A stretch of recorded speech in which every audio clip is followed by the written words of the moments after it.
तर त्याच्या सीझन 2 ला मी गेलो आणि लीना भागवत आणि मंगेश कदमांबरोबर मला थर्ड लीड करायला मिळाला. आणि हे माझं प्रोफाईल बनत गेलं आणि स्टारनी मला याला स्टॉक करतात हे मला माहिती. स्टॉक करण्याचा अर्थ माहिती आहे तुम्हाला? तरुणांना माहिती असेल जास्त. स्टॉक केलं, शेअर मार्केट मधला स्टॉक नव्हे. आपल्या आता हे व्यापारीच आहेत दादा, दुकानात आपण स्टॉक ठेवतो ना, किती माल किती आहे, तो हा स्टॉक वेगळा शब्द आहे. स्टॉक कोणाला माहिती आहे शब्द? येस. काय अर्थ?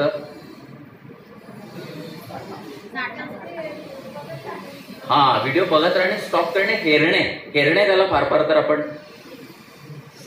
साधारण शब्द म्हणूया, हेरलं. तर बरेचसे आर्टिस्ट आता इन्स्टावरती आहेत म्हणून त्यांना कामं मिळालेली आहेत. त्याचा वेगळाच वाद सुरू झाला. मग आम्ही थिएटर करतोय, आमचा काय उपयोग नाही का? आम्ही इन्स्टावर आलो पाहिजे. यात काही नाही, साधं सरळ गणित आहे.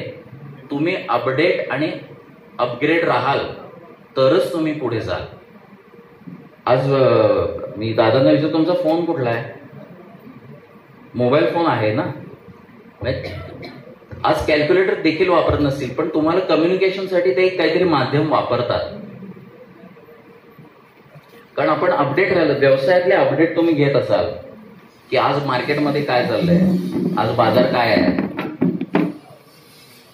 आपल्या बरोबरचे कोण कोण नवीन व्यावसायिक आले, हे अपडेट राहणं ना. अपडेट राहणं म्हणजे फक्त तंत्रज्ञानात अपडेट राहणं नाही आहे. नवीन काही शैक्षणिक हे आलं असेल वर्ण शासनाकडनं, तर तुम्हाला सर अपडेट करतात. तसं मी अपडेट राहिलो, इन्स्टावर आलो आणि त्याचा मला हळूहळू फायदा होत गेला. स्टार प्रवाहाकडनं 3दा फॉलोअप आला. उदय आंबे उदय नावाची एक सिरियल तुम्हाला माहिती असेल, दिवाळीच्या आधी विचारलं क्रिएटिव्ह हेडनं. क्रिएटिव्ह हेड मला फॉलो करतोय मला माहित नाही, कारण ते येणाऱ्या नोटिफिकेशन्स मी फार बघत नव्हतो. आपले फॉलोअर्स दिसतात आपल्याला इथं, आपण चेक करू शकतो. पण त्यात मला लकीली जे दिसले त्यातले 3-4 सेलिब्रिटी होते. त्यात क्रिएटिव्ह हेड असल्यामुळं ते फेमस असलेलं नाव ना. क्रिएटिव्ह हेड म्हणजे पडद्यामागचे माणसं असतात सगळे. तर मी उदय आंबे उदयला नाही म्हटलं. त्याला कारण दिलं, माझी इथं सरवडे आपल्याला जवळचा हे आहे. सरवडेमध्ये मी 30 दिवस होतो आम्ही, आणि गेलो जवळपास मी आणि कविता 6 ते 8 महिने सरवड्याला महिन्यातले 4-4 महिने तालीम करायला यायचो. एक फिल्म येते आपल्या इथल्याच सरवडेचे सुपुत्र आहेत सूर्यवंशी म्हणून. त्यांना ऑलरेडी इथं कोल्हापुरातले ग्रामीण भागातले असल्यामुळेच त्यांना 2 फिल्मफेअर अवॉर्ड आहेत आपल्या भागातल्या माणसाला.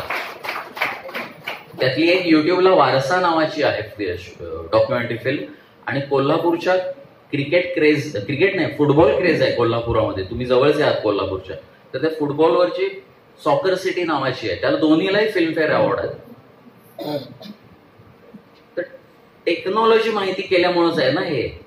सिनेमाचं तंत्र आत्मसात केलं आणि सिनेमा किंवा त्यांनी मांडणी केली आपल्या भोवतालच्याच विषयांची. वारसा म्हणजे आपला सांस्कृतिक कलेचा आणि युद्धाचा वारसा. शस्त्रास्त्र आणि हे सगळं त्यांनी त्याच्यात, आणि कॉस्ट्युम्स दाखवले, त्याच्याबद्दलची माहिती दिली. आणि सॉकर सिटीमध्ये कोल्हापूरचं फुटबॉल क्रेज याबद्दलची माहिती दिली. तर त्यांची फिल्म करायला आम्ही कायम सरवडेला यायचो. तेव्हा मला वाटेत एक व्यक्ती असे झाडाकडे उभे राहिलेले दिसले, आणि त्या झाडावरती आणि झाडाच्या शेजारी अशी तारेवरती असंख्य पक्षी बसलेले. ते विचारवंतांचे जेव्हा कोट आपण वाचतो तेव्हा ते अशा वेळेला आपल्याला त्याची प्रचिती येते. थोडंसं मी विषयांतर करतोय असं वाटेल, पण ते माझ्या फील्डला संलग्न आहे. सर काय बघताय तुम्ही? मला त्यांनी असं केलं, मी मोठ्यांनी बोलून, थिएटरवाला आणि मोठ्यांनी बोलायची सवय. मी थांबलो, मग मी शूट केलं, कारण तेव्हा मी रील करत होतो. मग पक्षी, झाड, मग लांब घरटी दिसायला लागली, खोपे आपल्या भाषेत. तर घरटीपेक्षा खोपा जवळचा वाटतो ना. तर मग आता बोला म्हटले. मग ते प्राध्यापक होते आणि ते म्हणाले की खोप्यांची उंची खालनं या लाईनला आहे, म्हणजे या वेळेला का पूर येणार नाही. म्हणजे त्या चिमण्यासनी माहीत असते त्याने पूर येणार असेल, हवामान आत्ताचं, आणि 1.5 महिन्यानं पूर येणार. आपण साधारण मेडला जात होतो तेव्हा ते मला बाईकवर नाही, मला बायकिंगची आवड आहे, मी 2 व्हीलरवरनं देखील प्रवास करतो, तेव्हाची घटना आहे. ते म्हणाले की पूर येणार असेल तर घरटी फांदी वरच्या उंचीवर असतात.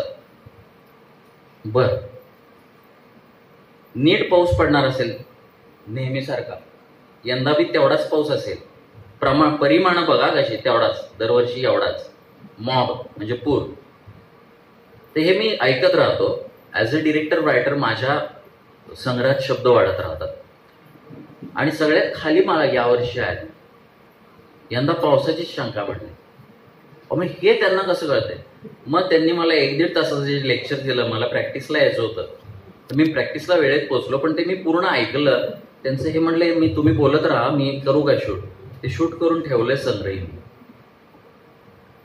म्हटलं आपल्याला किती कमी नॉलेज आहे.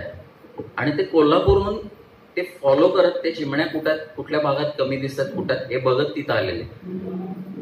हा सिनेमाचा विषय का नाही होऊ शकत? हिरो हिरोईनच का पाहिजे? नागराजच्या फिल्ममध्ये चिमणी जाळण्याचा विषय येतोच की नाही? श्रद्धा अंधश्रद्धा तो आणतोच ना तिथं, कारण तो जमिनीवर रूट मध्ये राहिल्यामुळं त्याच्याशी जोडलं गेलं ना ते. मी मुंबईला जायचं आणि मी हिरो हिरोईनचा सिनेमा करायचा आणि माझ्या भोवतालातलं काहीच दाखवायचं नाही. त्यामुळे तुम्ही बघा आता मराठी सिनेमे चालत नाही आहेत तुलनेनं, कारण मराठी एकाच प्रकारच्या शुद्ध भाषेत सिनेमे बनवले म्हणजे मराठी सिनेमे, असा एक समज आहे. आणि ओढून ताणून सैराट चालला म्हणून ओढून ताणून या भागात शुद्ध बोलणाऱ्या आर्टिस्टना इथे येऊन त्या कोल्हापूर भागात अशुद्ध ग्रामीण लँग्वेजमध्ये ती भाषा अशुद्ध, मग तुम्ही तसं बोला म्हटलं ती नाही ना कनेक्ट होत. त्यातल्या काही सिरियल बंदही पडल्या. तर ऑथेंटिक गोष्टीची कॉपी नाही करतायत. तेव्हा मी म्हटलं आपण स्वतःला बदलायला नको, आपण आहे असेच राहूयात, आपल्या पद्धतीचे रोल मिळतील. मुंबईला जाण्यासाठी मी आणि कविता, जसं आता लपंडावचा रोल आला काका, तेव्हा मला सांगितलं की तुमचा थ्रू आउट रोल आहे, सिरियल जर बूम झाली, बूम होणं म्हणजे त्यांच्या अर्थानं काय आहे, मला आता त्यातली व्यावसायिक गणितं आत्ता कळायला लागली. 1000 एपिसोड झाले म्हणजे सिरियल सक्सेस झाली. साधारण 600-700 भाग क्रॉस केले, 500लाही सेलिब्रेशन होतं आत्ता. कारण आता दर्शक सजग व्हायला लागला हळूहळू, कारण हा प्लॅटफॉर्म आला OTTचा. जास्त पाल्ला जरी लावलं तरी मग ती सिरियल चालत नाही. 500-600 भाग नाही, आपलं टार्गेट 1000चं आहे. मग किती 3 वर्ष झाली. 3 वर्ष मी सांगली सोडून राहायचं का? तर ती म्हणली तू बिंदास जा, मी इकडची बाजू सांभाळते. माझी मुलगी आत्ता 12वीला आहे, सायन्स करते आणि तिची आत्ता एक्झाम आहे. तर ऍक्च्युली मी तिला भेटायला आणि या कार्यक्रमाला असं जोडून सुट्टी मागितली, कारण मला सलग 3 किंवा 4 दिवसाची सुट्टी मिळत नाही. मला शूटमधनं गॅप मिळतोय तो 1 दिवसाचा. या सगळ्या 6 महिना, आता 7वा महिना, 6.5 महिने झाले मी इथे येऊन. खूप गोष्टी तपासायला मिळाल्या स्वतःमधल्या, की या अर्बन सिटी मुंबईसारख्या शहराचा वेग मला झेपणार आहे का? कारण तसे आपण काय निवांत वाले आहोत ना, म्हणजे वाईट नाही आहे, उलट निवांतसाठीच ते धावपळ करतायत. आपण आपल्या जगण्यातच निवांतपणा ठेवून आपलं करिअर देखील पूर्ण करतोय. स्लो लिव्हिंग आता लोक फॉलो करायला लागले. सो एक झालं की मी धावपळ करू शकतो काळात. शिफ्ट असतात 12 तासाच्या. पूर्वी मी जेव्हा 4 वर्ष काम केलं तेव्हा शिफ्टला टायमिंगच नव्हतं. 6ला बोलवलं जायचं आणि आज ठरलेली सीन रात्री 12-1ला जरी झाले तर 12-1ला संपवायचे, परत उद्या 6ला हजर राहायचं. मग परत या फील्डमध्ये ही शोषण व्यवस्था आलीच ना. नंतर थोडा असोसिएशन झालं कलाकारांचं. 2015 ते 18-20 पर्यंत शिफ्ट आल्या आम्हाला सुद्धा. आम्ही एका प्रकारे कामगारच आहोत, फक्त खूप ग्लॅमरस फील्डमध्ये काम करणारे आहोत. आम्हाला ग्लॅमर आहे, प्रसिद्धी मिळते. तर आमची शिफ्ट असे 9 ते रात्री 9, किंवा एखादी शिफ्ट येते 4ला आली तर पहाटे 4 पर्यंत काम करायचं.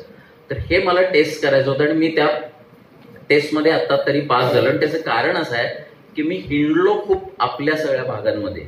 नाटकाच्या तालमी सुद्धा या गोष्टींना कारणीभूत ठरल्या.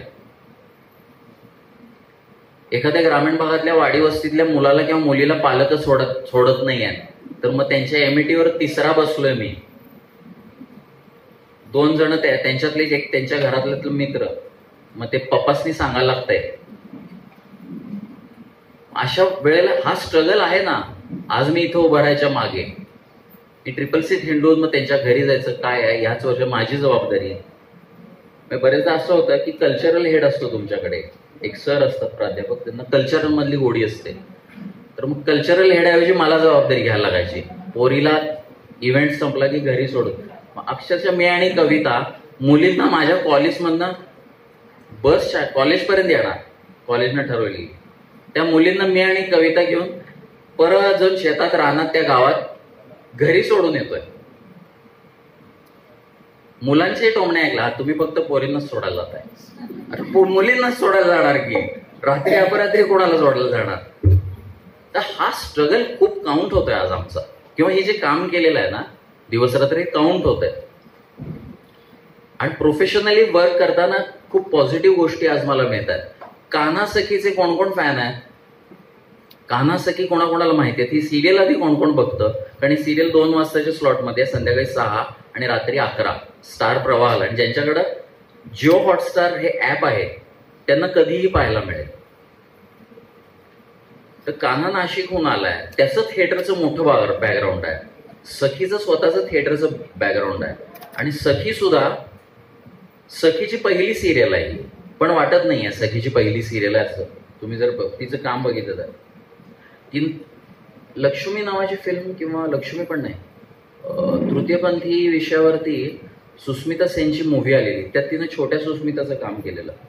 तर त्याच्यानंतर तिला फिल्मच मिळत गेल्या आणि पहिली ही सिरियल मिळाली. तिने ऍड फिल्म खूप केल्या. मग यांच्याशी कनेक्ट झालो. मग करिअरची काय काय गोष्टी आपल्याला आता ओपन होत आहेत ते कळायला लागलं. त्यांच्याकडनं ऍडशी संबंधित कामं यायला लागली. आता हे काळे पांढरे झालेले केस बघताय तुम्ही, हे नाटकाची जागरणं. नाटक म्हणजे व्यवसाय धंदा नोकरी करणाऱ्यांना रात्री 9 नंतर करायचं, आणि मग नाटक लवकरात लवकर बसवायचं, 2-2, 3-3, 4-4 पर्यंत जागायचं, स्टँडवरती पोहे खायला जायचे, आणि मग 4-5 ला येऊन परत 8 ला येऊन कामं सुरू करायची. त्या जागरणानं मला हे सॉल्ट पेपर स्टाईल दिली. ही सॉल्ट पेपर स्टाईल ही मला मेट्रो सिटीमध्ये गेल्यावरती कळालं. आणि या केसांमुळे मला ऍड मिळायला लागल्या आहेत. अरे वा म्हटलं, कलप न करण्याचा हाही फायदा आहे. थोडक्यात तुम्ही आहे असे राहा, दिखावा करायची कोणतीही गरज नाहीये.